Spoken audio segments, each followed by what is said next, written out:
প্রিয় বন্ধু, আল্লাহ পাক রব্বুল আলামিনকে ভুলে যাও না। আল্লাহ পাক রব্বুল আলামিনকে ভুলে যাও না।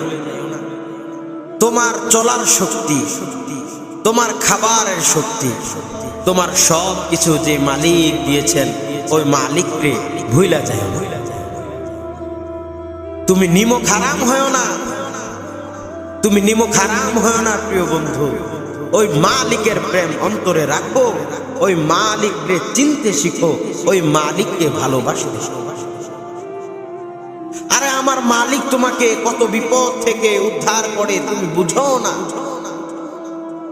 আমার মালিক তোমাকে কত বিপদ আপদ থেকে তোমার অজান্তেই তোমাকে বাঁচায় দেয়, তুমি বুঝো না। তুমি আমার মালিক রব্বুল আলামিন এত নিয়ামত দেওয়ার পরে একটা মিনিটের সময় তোমার কাছে হয় না যে আমি একটু মালিকের